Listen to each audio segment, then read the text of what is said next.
Hello students, I'm Vimala from the Department of Computer Science.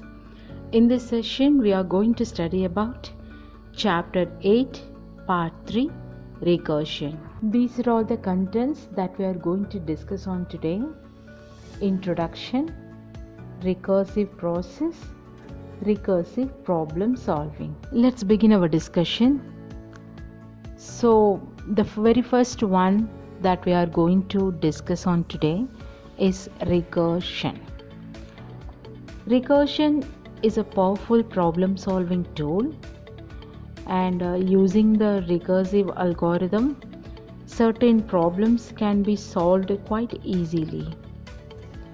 In recursion, a function has the ability of calling itself to solve the problem, and it involves solving a problem by turning it into smaller varieties of itself.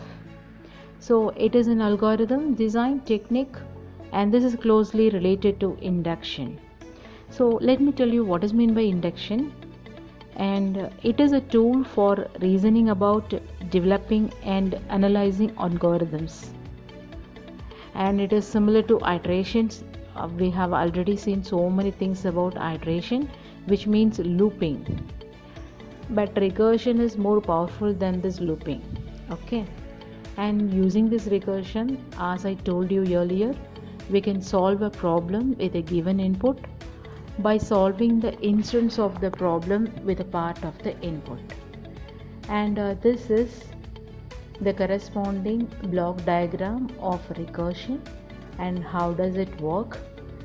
So that means the given problem will be splitted into smaller parts, and then we are going to be solve the problem. This is called recursion, and each part of the problem and each part of the data is called function.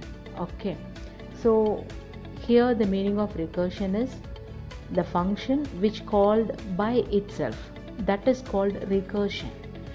Okay, so this is what the introduction of recursion. Let's have an example. 8.10. Customers are waiting in a line at a counter. The man at the counter wants to know how many customers are waiting in the line. So this is what the problem actually. So imagine that you are waiting in a long queue. So it's a human nature, we probably think about how long we should be wait in a queue. So we are asking another person in the same queue, how many people are standing in a line. So this is human nature, right? So the likewise, the man at the counter wants to know how many customers are waiting in the line. So this is what the problem. So let's have a solution. Let us take A, B, C, D and E are the customer who are all waiting in the line. So the man at the counter, and he asks customer A, who stand nearby the bill counter, so how many customers are waiting in the line? Customer A asks customer B for the length of the line, and the customer B asks the length of the line to customer C, and so on. So when the question reaches to the last customer in the line E, so he searched whether is there any person stand behind him or not. So once he got confirmed that there is no one behind him, he replies 1 to D who asked him. So he count himself and told to D. Okay, so then D replies 1 plus 1 equal 2 to C.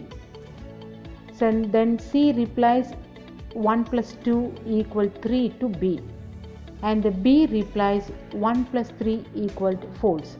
So and the 4 to A, and the A replies 5 to the man in the counter. The next topic is recursive process. As I told you earlier, the recursive process will split the original problem into various smaller subproblems and then find a result for those subproblems. and then use a solution to that smaller instance that is a subproblem to solve the original problem. So in order to prove this, let's have an example 8.10. Illustrate a recursive process.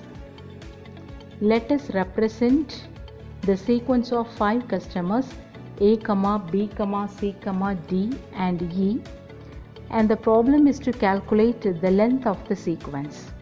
So we have to find the length of the sequence A, B, C, D, E. So we name the solver as length. So here the length of the sequence is length of A, B, C, D, E. That is the input what we are going to give, and E equals 5 should be the result. So what is happening here is, by applying the recursive process, we have to break the sequence A, B, C, D, E into smaller instances. So what is the solver here? Length is the solver here. So this breaks the sequence A, B, C, D, E into 2 different instances, like first customer and rest customer. So first of A, B, C, D, E equals A. What is the name of the first customer here? A. What are the rest customer? B, C, D, E. Okay. So the solver assumes that the subsolver outputs the length of B, C, D, E. First we have to find out the length of B, C, D, E, then add 1 and produce the output, which will be the length of A, B, C, D, E. That is the sequence here. That is the length of A, B, C, D, E equals 1 plus length of B, C, D, E. So this is the process that we are going to be execute here. Here is the block diagram of a solver in a recursive process. There are 4 important steps needed in order to solve the problem by using the recursive process. The very first step, it receives an input, that means the original problem, and then the original problem will be split into smaller subsolver, okay, or subproblems. We can call it as anything. Then we have to find the second step will be reduced input, okay. So the third one, we have to find the solution for the reduced input, which means the subsolver. Once we found the solution for the reduced input, then the fourth step will be we can produce the solution for the given original input. So this is what the step-by-step process happening in a recursive process. Here is the diagram that shows the recursive process with the solvers and subsolvers, which means it specifies the input received and the solution produced by each solver stepping. Okay, so let's have a solution here. So what is happening here?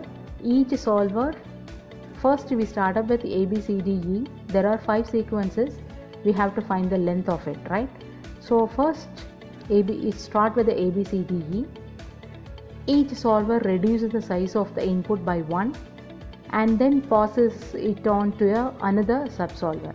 So the very first step, there are 5 sequences, but it will be reduced of input by 1. So 4 is the input here, and 1 plus is I have already told you that there are 2 subsequences here.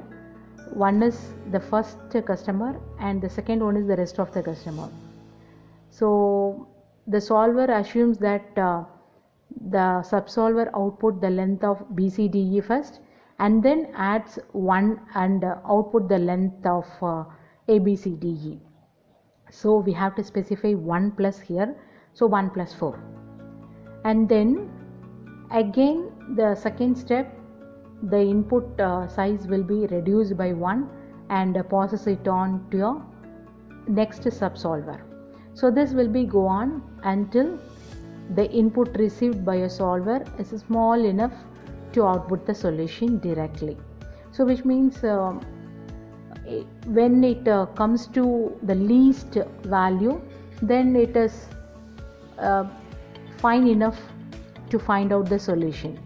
So the last solver received E as the input.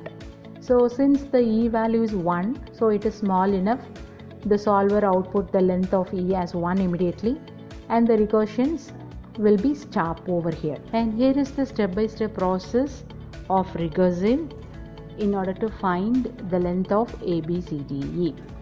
So the very first step is length of ABCDE, which means we have to find the length of ABCDE. This is the original problem here. And the second step is to find the sub solver, that is we have to find the length of A first.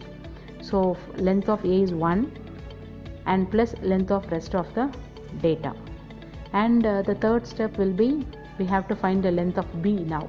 So already we got length of A is 1 plus length of B is 1 plus length of rest of the data. And the next step is we have to find the length of C. So 1 plus 1 plus 1 plus length of DE. And the fifth step is to find out length of D. So 1 plus 1 plus 1 plus 1 plus length of E. So the next step is find out the length of E. So 5 ones are there. So the next step we have to add 1 by 1. So the last two, 1 plus 1 is 2, and then 1 plus 2 is 3, then 1 plus 3 is 4, then 1 plus 4 is 5.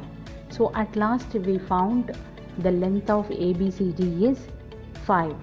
So these are all the step-by-step recursive process in order to find the length. So how does it call that is a recursive process? Because it call its solver automatically, because length of ABCD is a solver, length of BCDE, length of CDE, length of DE, and length of E is a subsolver or the subsolver here. So this process call its subsolver automatically. So that is why we are calling this as a recursive process. The next one is recursive problem solving. Each solver should test the size of the input. Imagine if there is only one customer standing in a line, okay, and the size is very small, and the solver should output the solution to the problem directly, because no need to count any sequence, because only one customer standing in a line. So we can find out the solution very easily and directly. Imagine if the size is not small enough, for example, so many people are standing in a line. Here the solver should reduce the size of the input and call a subsolver to solve the problem with a reduced input. So this is what the solver algorithm does. Okay. So therefore a recursive solver, it has two cases. One is base case, another one is recursion step. Okay. So let me tell you what is mean by base case.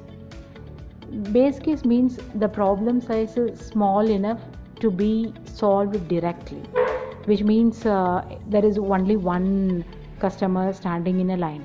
So there is no need to go with any recursion step, because only one customer or here, only one customer is there. So the problem size is very small enough. So this is considered under the base case category. Okay, and there must be at least one base case. And come to the recursion step. When the problem size is not small enough, which means if there are so many customers are standing in a line. So what we have to do is we have to split the problem into smaller subproblem, and we have to call the subsolver to solve the subproblem, and assume that the subsolver output the solution to the subproblem. Okay, and then from the result of subproblem we have to find out the original problem. And here is the outline of recursive problem solving technique. So solver of input, solver, this is seems like an algorithm. So the step-by-step process how we are going to be execute here. So we can give the solver name as we want, and within the bracket we have to specify the input. The next one is condition. We have to check the condition. If input is small enough, construct solution. If the input is small enough, there is no need to go with recursive, because it is enough to find out the solution. So we can construct the solution here. Else, in case if the input is not small, then the else condition will be execute. Find subproblems of reduced input. We have to find the subproblem, which means the problem should be splitted into various subproblem. Then solution to subproblems equal solver for each subproblem. Then we have to find the solution for each subproblem. After that, construct solution to the problem from solution to the subproblem. From the solution of a subproblem, we have to find the solution for original problem. So here, whenever we solve a problem using recursion, we have to ensure these two cases. So in the recursion step, the size of input to the recursive call is strictly smaller than the size of the given input. And there is at least one base case. These are all two important cases that we have to remember in mind. So it's very simple concept, recursion. So with that note, we conclude this session. Let's have a quick review whatever we have discussed so far. இன்னைக்கு நாம part 3 chapter 8ல recursion பார்த்துருக்கோம். Recursion அப்படின்னா என்னன்னு சொல்கிறேன். இது ஒரு algorithm design technique. கிட்டத்தட்ட இது ஐட்ரேஷன் மாதிரி தான். ஐட்ரேஷன் அப்படிங்கிறது லூப் இருக்கு இல்லையா, அந்த மாதிரி தான். இங்கே ரிகர்ஷனில் நம்ம என்ன பண்ண போகிறோம் அப்படின்னா, ஒரு ப்ராப்ளமை சால்வ் பண்ணுறதுக்கு அந்த ப்ராப்ளமை சின்ன சின்ன பார்ட்டாக பிரிக்கிறோம். ஸோ பிரித்து அந்த ப்ராப்ளம்க்கு அதை வந்து சப் ப்ராப்ளம் சொல்கிறோம், இல்லைன்னா சப் சால்வர்னு சொல்கிறோம். அந்த சப் ப்ராப்ளம்க்கு ரிசல்ட்டை ஒன்றுன்னா ஃபைண்ட் அவுட் பண்ணிவிட்டு அதை வச்சு நம்ம வந்து ஒரிஜினல் ப்ராப்ளமை கன்ஸ்ட்ரக்ட் பண்ணுறோம். இவ்வளோ தான் ரிகர்ஷன் அப்படிங்கிறது. எக்ஸாம்பிள் 8.10 என்ன கொடுத்துருக்காங்கன்னா, ஒரு கஸ்டமர் ஒரு லைனில் வெயிட் பண்ணிகிட்டு இருக்காங்க கவுண்டர் கிட்ட. அப்போ அந்த மேன் கவுண்டர் கிட்ட இருக்கவர் என்ன சொல்கிறாருன்னா, எவ்வளோ பேர் இருக்காங்கன்னு கவுண்ட் பண்ணி சொல்லுங்கள் அப்படின்னு அந்த ஃப்ரண்ட்டில் இருக்க ஏன்ற கஸ்டமர் கிட்ட கேட்குறாரு. அவர் என்ன பண்ணுறாரு, அவர்கிட்டேருந்து கவுண்ட் பண்ணாமல் அப்படியே பின்னாடி கேட்குறாரு, கடைசி கஸ்டமர்கிட்ட போகுது. அப்போ கடைசி கஸ்டமர் என்ன பண்ணுறாரு, அவரை கவுண்ட் பண்ணி 1 அப்படின்னு சொல்கிறாரு. அவர் தான் இ. அவர் என்ன பண்ணுறாரு, அப்படியே டிக்கு 1ன்னு சொல்கிறாரு. டி என்ன பண்ணுறாருன்னா, அவர் ஏற்கனவே அவருடைய வேல்யூ 1, ஏற்கனவே இருக்கவரோட ஈவோட வேல்யூ 1, ஸோ 1 + 1 அப்படின்னு சொல்லி 2ன்னு சொல்லி அனுப்புகிறாரு. சி என்ன பண்ணுறாரு, அடுத்து 1 + 2 அவருடைய வேல்யூ ப்ளஸ் இங்கே ஏற்கனவே டிலேருந்து சொன்ன வேல்யூ 2 அதையும் ஆட் பண்ணுறாரு. அப்புறம் பி வந்து 1 + 3, அப்புறம் ஏ 1 + 4. ஃபைனலாக நம்ம 5 அப்படிங்கிற வேல்யூவை ஏ வந்து என்ன பண்ணுறாரு, அந்த கவுண்டரில் இருக்க மேன் கிட்ட சொல்கிறாரு. ஸோ இதுதான் வந்து லென்த் ஆஃப் அ லைன். இதை நம்ம எப்படி நம்ம ரிகர்சிவ் ப்ராசஸில் எப்படி பண்ண போகிறோம் அப்படிங்கிறது தான் கான்செப்ட். ஸோ அடுத்தது வந்து ரிகர்சிவ் ப்ராசஸ். ஸோ எக்ஸாம்பிள் 8.10 என்ன கொடுத்துருக்கு, ABCDE அப்படிங்கிறத நம்ம இன்புட்டாக எடுத்துக்கோம். சீக்வன்ஸ் ஆஃப் 5 கஸ்டமர்ஸ் இருக்காங்க. சீக்வன்ஸ்னால் 1/1ன்னு அர்த்தம். இது எப்படி நம்ம ப்ராப்ளமை சால்வ் பண்ண போகிறோம் அப்படின்னா, இந்த சால்வருக்கு லென்த் அப்படின்னு ஒரு நேம் நான் வச்சுருக்கேன். So length of ABCDE. அப்போது ABCDE அப்படிங்கிறது இன்புட் நம்ம என்ன கொடுக்குறோம், லென்த் அப்படிங்கிறது நேம் ஆஃப் த சால்வர். ஸ்பெசிஃபிகேஷன்லேருந்து அல்காரிதம் ஃபுல்லாகவே இப்படி தான் வரும் கான்செப்ட். சரியா, = 5ன்னு சொல்லி கொடுத்துட்றோம். இதுதான் நமக்கு வர வேண்டிய ரிசல்ட். ஸோ இது எப்படி எடுக்கிறாங்க அப்படின்னா, 2 பார்ட்டாக இதை நம்ம 2 சீக்வன்ஸாக நம்ம பிரிக்கிறோம். ஃபஸ்ட்டு டேட்டா ஒன்று, ரெஸ்ட் ஆஃப் த டேட்டா, அதாவது அவங்க ப்ளஸ் இதுக்கப்புறம் இருக்கிறவங்க எல்லாம் அப்படின்னு நம்ம 2 பார்ட்டாக பிரிக்கிறோம். ஸோ அப்படி பிரிக்கும்போது என்ன பண்ணோம், 1 ப்ளஸ் ஏற்கனவே இருந்த பழைய value, rest of the value, இது எல்லாத்தையும் நம்ம அப்படி கொடுக்குறோம். ஸோ அப்போ length of ABCDE = 1 + length of BCDE அப்படின்னு இப்படி வரிசையாக கொடுக்குறோம். அப்போ ஒவ்வொரு சால்வரும் என்ன பண்ணோம், 4 ஸ்டெப்பில் நமக்கு எக்ஸிக்யூட் பண்ணுது. முதல்ல இன்புட்டை வாங்குது ஃபஸ்ட்டு ஸ்டெப்பில், 2வது ஸ்டெப்பில் இன்புட்டை சின்ன சின்ன பார்ட்டாக பிரிக்குது. அந்த பார்ட்டுக்கு நம்ம ரிசல்ட்டை சொல்யூஷனில் 3வது பார்ட்டில் கண்டுபிடிக்கிறோம். அதை எல்லாத்தையும் வச்சு நம்ம ரீகன்ஸ்ட்ரக்ட் பண்ணி 4வதுல சொல்யூஷன் நம்ம இன்புட்க்கு நம்ம ஃபைண்ட் அவுட் பண்ணுறோம்.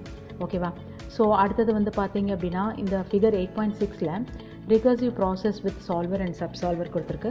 அதாவது என்ன பண்ணுறோம் அப்படின்னா, இந்த ஸ்டெப் பை ஸ்டெப்பாக அந்த சால்வர் எப்படி எக்ஸிக்யூட் ஆகும், அவ்வளோதான். இந்த ரிகர்சிவ் ப்ராசஸ் எப்போ ஸ்டாப் ஆகும், அதுக்கு முன்னாடி நான் ஒன்று சொல்லிடுறேன். ரிகர்ஷன் அப்படின்னாவே என்ன அர்த்தம்னா, காலிங் பை இட் செல்ஃப் அப்படின்னு சொல்லி அர்த்தம். இப்போது ஒரு சால்வர் என்ன பண்ணுது, அதோடைய சப் சால்வரை அதுவே கால் பண்ணிக்குது. இது ஒரு லூப்பிங் மாதிரி அப்படியே போயிட்டே இருக்கும். எது வரைக்கும் இந்த லூப்பிங் வந்து போகும் அப்படின்னா, இன்புட் இனிமேல் கொடுக்குறதுக்கு எதுவுமே இல்லை அப்படின்னா போகும். வரிசையில் நிற்கிறாங்க, ஒரு 5 பேர் நிற்கிறாங்க. 5 பேருக்கு அப்புறம் பின்னாடி திரும்பி பார்க்குறாரு யாருமே இல்லை அப்படின்னா அவரோட முடிஞ்சிடும். சரியா, அதுதான் கான்செப்ட் இங்கே. இப்போ ஏபிசிடிஇ அப்படிங்கிறது இன்புட்டை நம்ம கொடுக்குறோம். ஸோ அவர் என்ன பண்ணுறாரு, 1 அப்படிங்கிறது அவரை வந்து கவுண்ட் பண்ணிக்கிறாரு. Plus rest of the data என்ன இருக்குது, 4 இருக்குது. பிசிடிஇ 4 இருக்காங்க. அடுத்து பிசிடிஇக்கு வரும்போது என்ன ஆகும், 1 ப்ளஸ் ஒன்று அப்படியே குறைச்சிக்கிட்டே வரணும். ஸோ 1/1 நம்ம குறைச்சிட்டே வரோம். அப்படி குறைக்கும் போது ப்ளஸ் 1 + 3 வரும், அப்புறம் 1 + 2, அப்புறம் 1 + 1, அப்புறம் 1 வந்துடுது. இதுக்கப்புறம் ஒன்றுமே இல்லை நமக்கு மைனஸ் பண்ணுறதுக்கு. ஸோ அங்கே நமக்கு ரிகர்சிவ் ப்ராசஸ் ஸ்டாப் ஆகுது. ஓகேவா? ஸோ அதுக்கு தான் இங்கே வந்து லென்த்து கொடுத்துருக்காங்க. ஓகேவா? ஸோ இப்போ நெக்ஸ்ட்டு இதுக்கு வந்து பார்த்தோம் அப்படின்னா, இது எப்படி நமக்கு ரிகர்சிவ் ப்ராசஸ் வந்து லென்த் எப்படி நம்ம நடக்குங்கிறது தான் இங்கே 10 ஸ்டெப்பாக கொடுத்துருக்காங்க. தட் இஸ் இதில் வந்து பார்த்தோம் அப்படின்னா, ஃபஸ்ட்டு ஸ்டெப்பில் லென்த் வந்து ஏபிசிடிஇ, அப்புறம் செகண்ட் ஸ்டெப்பில் 1 + லென்த் ஆஃப் பிசிடிஇ, அடுத்தது தேர்ட் ஸ்டெப்பில் 1 + லென்த் ஆஃப் சிடிஇ, அப்புறம் ஃபோர்த் ஸ்டெப்பில் அப்புறம் ஒன்றுயா ஃபஸ்ட்டு ஏக்கு லென்த்து கண்டுபிடிச்சோம், பிக்கு கண்டுபிடிச்சோம், அடுத்தது வந்து சிக்கு, டிக்கு, இ, அப்புறம் வரிசையாக ஒவ்வொன்றையாக நம்ம ஆட் பண்ணுறோம். ஓகேவா? ஸோ அவ்வளோதான். அடுத்தது recursive problem solving. Recursive problem சால்விங்கில் நம்ம இதில் என்ன பார்த்தோம் அப்படின்னா, ஒரு சால்வர் அல்காரிதம் எப்படி நம்ம போடணும். இப்போ ஃபார் எக்ஸாம்பிள் சால்வர் அல்காரிதம் என்ன பண்ணுன்னா, முதல்ல வரக்கூடிய இன்புட் வந்து சின்னதாக இருக்கா, ஸ்மால் இனஃபாக இருக்கா அப்படின்றத பார்க்கும். ஃபார் எக்ஸாம்பிள் அந்த லைனில் ஒரே ஒருத்தர் மட்டும் தான் நிற்கிறாங்க அப்படின்னா, அந்த மேன் அட் த கவுண்டர் அவர் கேட்க மாட்டார், எத்தனை பேர் இருக்காங்க எண்ணி சொல்லுங்கன்னு கேட்க மாட்டார். ஏன்னா ஒரே ஒருத்தர் தான் நிற்கிறாரு. So it is very easy for him to count. So அதே மாதிரி ஒரே ஒரு சீக்வன்ஸ் இருந்ததுன்னா, ஒன்லி ஒன் கஸ்டமர் மட்டும் இருந்தாங்கன்னா 1 அப்படின்னு சொல்லி அதுவே லென்த் ஆஃப் த சீக்வன்ஸ் போட்டுரும். அப்படி இல்லை, நிறைய பேர் க்யூவில் நிற்கிறாங்க அப்படின்னா நாம் என்ன பண்ணணும், நம்ம சப்சால்வர் வச்சு தான் கண்டுபிடிக்கணும். ஸோ இங்கே என்னன்னு கேட்டால், length of the sequence equal 1 if sequence has only one customer. ஒரே ஒரு கஸ்டமர் இருந்தாங்கன்னா ஒன்று டேரெக்டாக கொடுத்துடலாம். அப்படி இல்லை, அதர்வைஸ் அப்படி இல்லைன்னா 1 + லென்த் ஆஃப் சைல்டு, அதுக்கப்புறம் எத்தனை பேர் இருக்காங்களோ அதை நம்ம 1 + லென்த் ஆஃப் பிசிடிஇ இல்லை சிடிஇ அப்படின்னு வரிசையாக நம்ம கொடுத்துட வேண்டியதுதான். ஸோ இப்போ இதில் வந்து பார்த்தோம் அப்படின்னா, ரிகர்சிவ் சால்வரில் 2 கேசஸ் இருக்குது. ஒன்று வந்து பேஸ் கேஸ், இன்னொன்று ரிகர்ஷன் ஸ்டெப். பேஸ் கேஸ்னால் ஒரே ஒரு கஸ்டமர் இருக்காங்க, அதாவது ப்ராப்ளம் வந்து ரொம்ப சின்ன சைஸாக இருக்குது, நம்மளால் டேரெக்டாக சால்வ் பண்ண முடியும், ஒரே ஒரு கஸ்டமர் நிற்கிறாங்க, இதுக்கு எதுக்கு நம்ம ரிகர்ஷன் ஸ்டெப்பு, நாமளே ஈஸியாக கவுண்ட் பண்ணிடலாம் அப்படின்னு வந்துச்சுன்னா அது பேஸ் கேஸ். ரிகர்ஷன் ஸ்டெப்னால் ப்ராப்ளம் சைஸ் வந்து ஸ்மாலாக இல்லை, ஆனால் வந்து நிறைய பெருசாக இருக்குது அப்படின்னா நம்ம என்ன பண்ணணும், இந்த ப்ராப்ளமை சின்ன சின்ன சப் ப்ராப்ளமாக பிரிக்கணும். அதுக்கப்புறம் இந்த ப்ராப்ளம் வந்து இந்த சப் ப்ராப்ளமை என்ன பண்ணணும், நம்ம திரும்ப என்ன பண்ணணும், சால்வ் பண்ணணும். அதுக்கப்புறம் சால்வ் பண்ண சப் ப்ராப்ளமை மூலமாக நம்ம அவுட்புட்டை ஒரிஜினல் ப்ராப்ளம்க்கு கண்டுபிடிக்கிறோம். அதுக்கான outline recursive problem solving technique தான் இங்கே கொடுத்துருக்காங்க. அதாவது சால்வர் ஆஃப் இன்புட், நம்ம இன்புட்டை வந்து கெட் பண்ணுறோம். நம்ம என்ன தமிழில் சொல்லணும் அது அப்படியே இங்கிலீஷில் இருக்கும். இப்போ input is small enough construct solution. இப்போ நம்ம கொடுக்க போகிற இன்புட் வந்து சின்னதாக இருந்ததுன்னா சொல்யூஷனை ஈஸியாக கன்ஸ்ட்ரக்ட் பண்ணிடலாம். அடுத்து எல்ஸ் அப்படி இல்லைன்னா find sub problems of reduced input, நாம் அந்த சப் ப்ராப்ளம்ஸை கண்டுபிடிக்கணும். Solution to sub problems equal solver for each sub problem. So அதாவது என்ன அப்படின்னா, நாம் இதுக்கு சொல்யூஷனை நீங்கள் பண்ணணும், அந்த சப் ப்ராப்ளம்க்கு நாம் சொல்யூஷனை நம்ம இங்கே ஃபைண்ட் அவுட் பண்ணுறோம். ஸோ அதுக்கப்புறம் நம்ம இங்கே என்ன பண்ணணும், construct solution to the problem from solution to the sub problem. So அந்த சப் ப்ராப்ளம் மூலமாக நம்ம ப்ராப்ளம்க்கு சொல்யூஷனை ஃபைண்ட் அவுட் பண்ணிடலாம். ஸோ வெரி இம்பார்ட்டன்ட் பாயிண்ட் இதில் என்னென்னா, ரிகர்ஷன் ஸ்டெப் அப்படிங்கிறது நம்ம ப்ராப்ளமை சின்ன சின்ன பார்ட்டாக பிரித்து அந்த சின்ன சின்ன பார்ட்டையும் நம்ம என்ன செய்ய போகிறோம், ஒவ்வொரு பார்ட்டையும் நான் என்ன செய்ய போகிறேன், சொல்யூஷன் கண்டுபிடிச்சி ஃபைனலாக நான் அந்த முழுசாக அந்த கண்டுபிடிச்ச அந்த ப்ராப்ளம்க்கு சொல்யூஷனை, நம்ம ஒரிஜினல் ப்ராப்ளம்க்கு சொல்யூஷனை நம்ம ஃபைண்ட் அவுட் பண்ண போகிறோம். ஓகேவா? ஸோ இதில் 2 கேசஸ் ரொம்ப important, base case 1, recursion step 1. சரியா? So with that note we conclude this session. Hope you all understand the concept. Stay home and stay safe. Thank you so much once again.